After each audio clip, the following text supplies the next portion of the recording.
can you actually go and spend $2,000 on a rifle with an optic and everything put in and go and shoot, say, 2,000 yards? That's what we're going to try and do here at MDT and see if it actually works. It's not looking very good. Yeah, we can't really see the target. We come to conclude that the best option for, or one of the best options for factory ammunition was going to be the 300 PRC. We chose the 300 PRC over top of the 6.5 PRC. Main reason being, at those distances, seeing your misses is really important. It just puts up more dirt when we have those misses, and it tends to just hold the wind better at those longer distances when the bullets really start to slow down. So we decided on the caliber, and now we had to find a economically priced barreled action, or complete gun even actually at this point. So we started our build off with a Howa 1500 chambered in 300 PRC. This came sitting in a standard hunting stock and dropped it into an LSS Gen 2. For the buttstock, we went with the CCS. To finish off the back end, we put on our standard pistol grip for that, and then we threw on a Elite muzzle brake. Put a 20 MOA rail on it as well to make sure we can get the maximum amount out of that scope. Obviously dropped in one of our metal mags and put a set of Premier precision rings on the top to hold on to our scope, and the scope we ended up going with was a Vortex Venom in mils.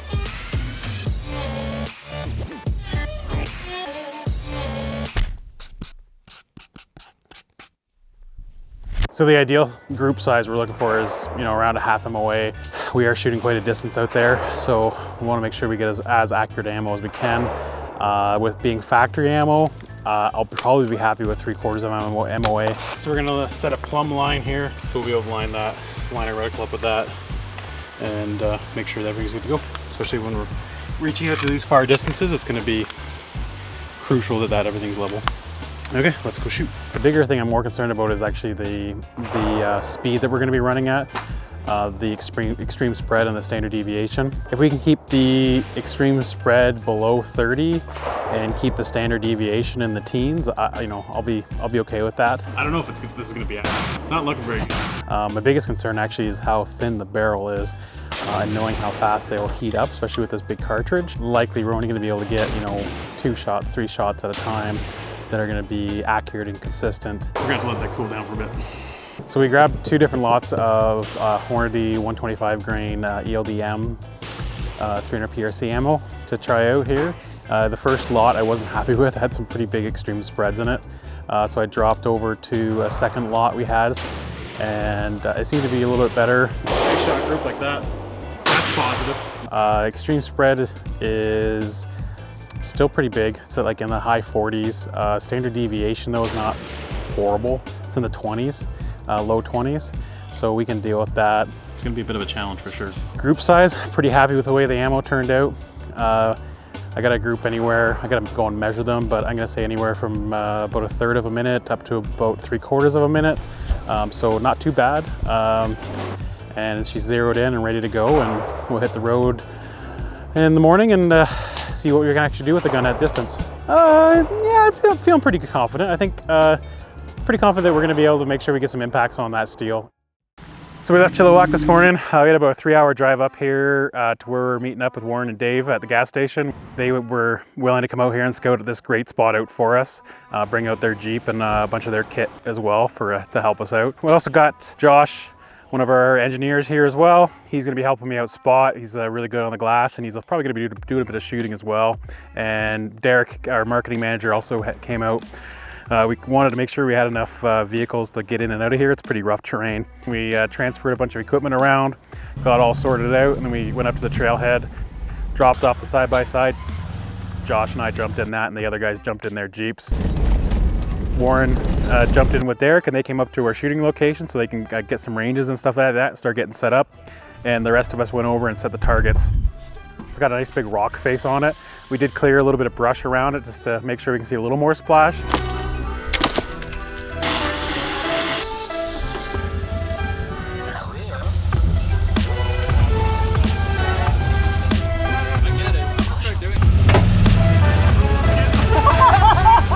So when we left this morning, it was right around probably about 10 degrees. We got up here, it's actually just over freezing basically.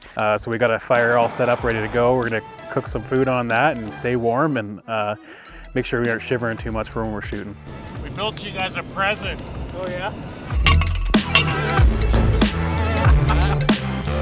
So we'll run those now. So we're all set up. Got a target cam downrange. We've got a drone going out there too right now, and we've ran the rifle across the chronograph. We dropped a little bit of speed. Don't know if it's because of elevation or what it is exactly.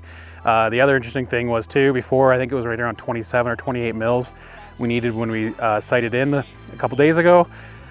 And that was right around 166 feet of elevation. Now that we're up here, I believe we're right around 1,200 meters, so we can convert that into yards or feet. And we only need about 22 mils of elevation now to get to 2,000 meters, or 2,000 yards, I should say. Should be a good day of shooting. Any bets on first round impact? I'll give you a crisp high five. Crisp high five? Okay.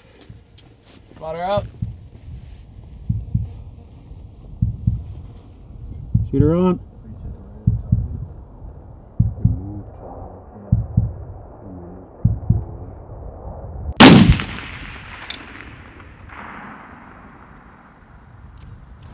No call. Nothing on target. Nothing on target camera. If anything, that looked to be low right, but take another. Okay, Josh. Yep. I'm gonna hold 6. Okay. Yep. On the left edge. Yep. On. Yep. Spotter up.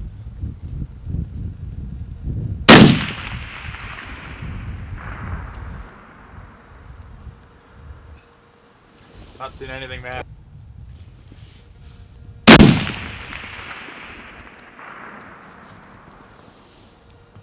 Okay, there was something in there that was struck right around this area. Whereabouts? To the right. Yeah, it was hit to the way right around at the this target. rock. I saw a puff of something come So up. that'll be another 8/10 of wind. Another 8/10. Okay. Maybe a full mil. Add another full mil to wind.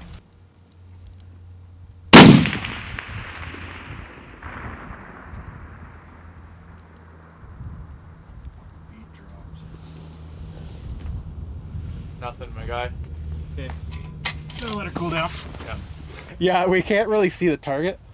So, well, we can see it somewhat. And the wind's been changing pretty quickly, so something's blowing in right now. Hopefully it just blows straight through. But we sent 4 rounds at it and didn't see our impacts on the first 3. Got an impact on the first 2. Got an impact on the third one. Made an adjustment. By the time we followed up, I'm sure the wind had changed again. So we'll let the barrel cool down, being it's a little tiny pencil barrel. Not the most ideal situation for shooting a lot of rounds at once. So let that cool down and try it again here in a few minutes. We gonna be able to see anything? Patches of blue sky everywhere. Yeah. Yeah, we right got up. a bit better viz now. So I'm gonna go 6.5 off center. Okay. On.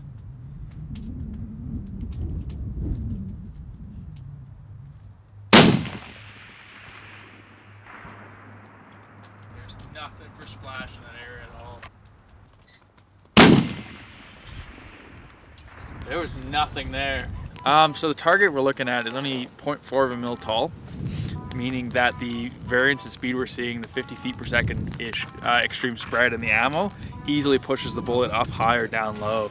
But because it's so far out there, the splash, even from this 225 grain bullet, is so minimal that a miss into any of the surrounding area is really hard to pick up. So yeah, it's hard right now. Fighting a lot of variables. Okay, so we just ran back down range. We weren't overly happy with the way the target location was happening. Looked like we're getting some updraft, and we aren't being able to see our impacts for the misses. So we're just sending rounds down there and not being able to tell what we're doing. So we decided we need to make a change. So we went and found another spot that's just a shy shorter. It's 1977 yards. Has a little more like sandy back.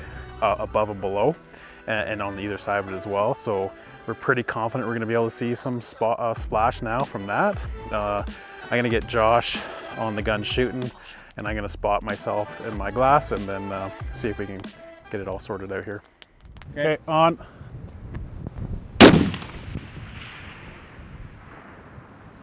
No call. Well then.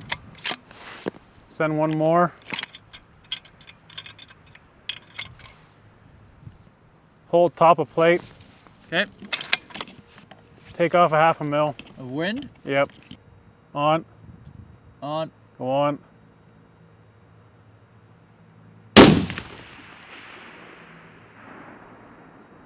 Just below it. You see it? Yep. Okay. Hold top left of plate. Hurry up. That wind's holding. On. On. Go on.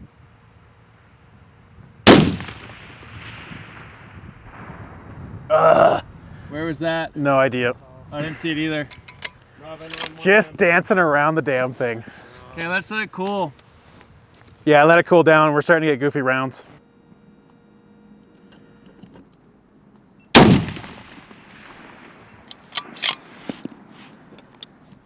Hold right edge. Where were you holding on the plate? Left edge. But elevation wise? 5.5 mil. To center? Center? Yep. Hold 5.5 mils at the top of the crossbar.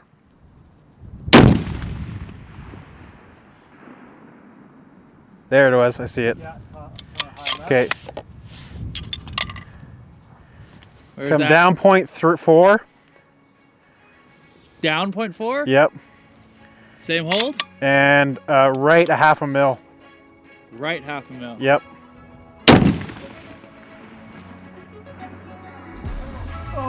Just off the right edge. Ah! Okay, left edge. Hurry up, send another one.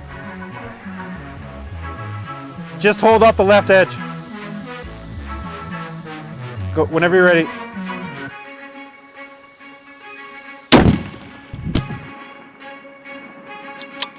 Impact! Ah,